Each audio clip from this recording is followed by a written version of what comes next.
गंभीर बीमारियों के इलाज में सहायक, 80 से ज्यादा बीमारियों के इलाज में मददगार,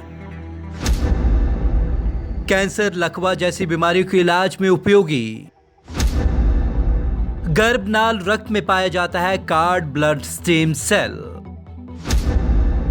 गर्भनाल के जरिए ही जुड़ा रहता है गर्भस्थ शिशु। गर्भस्थ शिशु माता के गर्भनाल के जरिए जुड़ा रहता है और यह तथ्य सर्वविदित है कि इसी के द्वारा शिशु अपना पोषण लेता है। गर्भनाल के रक्त में ही हेमाटोपोइटिक स्टेम सेल और रक्त कणों के प्रोजेनेटर या मूल जनक कोशिकाएं प्रचुर मात्रा में होती हैं। चिकित्सा विज्ञान में इस पर विभिन्न शोध हुए हैं और उनके निष्कर्षों के अनुसार कई रोगों के उपचार में गर्भनाल रक्त में पाए जाने वाले स्टेम सेल को उपयोगी पाया गया है। 80 से ज्यादा बीमारियों के इलाज में सहायक। शोध में करीब 80 बीमारियों में इन स्टेम सेल के उपयोग की संभावनाएं तलाशी गई। देखा गया कि कई प्रकार के कैंसर, लकवा, हृदय रोग, न्यूरोलॉजिकल डिसऑर्डर्स, मेटाबॉलिक, जेनेटिक बीमारियों आदि के उपचार के तरीके इन स्टेम सेल के उपयोग करके ढूंढे जा सकते हैं। ऐसी स्थिति में यह सोचना वाजिब था कि शिशु के जन्म के समय ही उसके कार्ड ब्लड यानी कि गर्भनाल के रक्त और उसमें मौजूदा सेल्स को कहीं एकत्रित करके रखा जाए और भविष्य में आवश्यकता के अनुसार उपयोग किया जाए।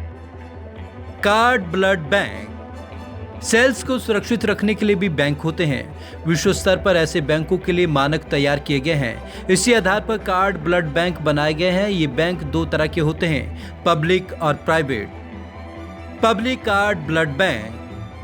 पब्लिक कार्ड ब्लड बैंक किसी भी सामान्य रक्त कोष की तरह माता पिता की सहमति से नवजात शिशुओं का कार्ड ब्लड एकत्रित करते हैं, उसे प्रक्रिया के अनुरूप संभाल कर रखते हैं और आवश्यकता पड़ने पर किसी को भी यह कार्ड ब्लड कुछ अन्य प्रक्रियाओं के बाद प्रदान करते हैं। पब्लिक कार्ड ब्लड बैंक में उपलब्ध मटेरियल की उपलब्धता उसी प्रकार होती है जैसा कि किसी भी अन्य अंग के प्रत्यारोपण के लिए होती है। Private card blood bank.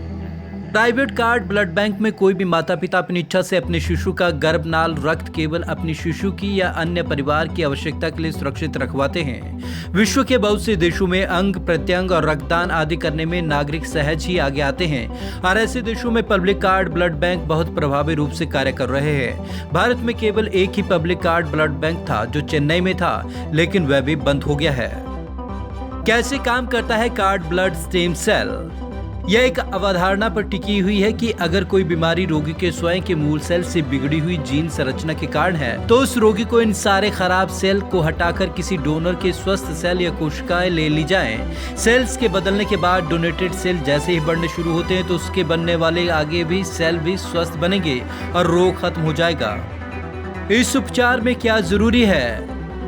इसमें सबसे जरूरी चढ़ाए जाने वाले कार्ड ब्लड की मात्रा। इसकी गणना रोगी के शरीर के वजन के अनुसार की जाती है क्योंकि इलाज के लिए मूल आवश्यकता कार्ड ब्लड में उपलब्ध सेल की होती है। चूंकि नवजात शिशु की गर्भनाल में सीमित संख्या में रक्त होता है, अर्थात सेल की संख्या भी सीमित मात्रा में ही होती है।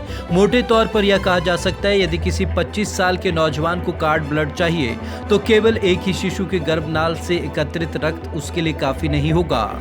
बढ़ता जा रहा कार्ड ब्लड स्टेम सेल का कारोबार। कार्ड ब्लड स्टेम सेल की मांग बढ़ती जा रही है, इसका कारोबार बढ़ता जा रहा है। देश में हर साल 10% की दर से सेल ट्रांसप्लांट के मामले बढ़ते जा रहे हैं। टेक्नोवियो के अनुसार 2020 से 24 तक हेमोटोपाइटिक स्टेम सेल्स ट्रांसप्लांटेशन का बाजार $4.64 अरब का हो जाएगा। Bureau report, Punjab Kesari TV, Chandigarh.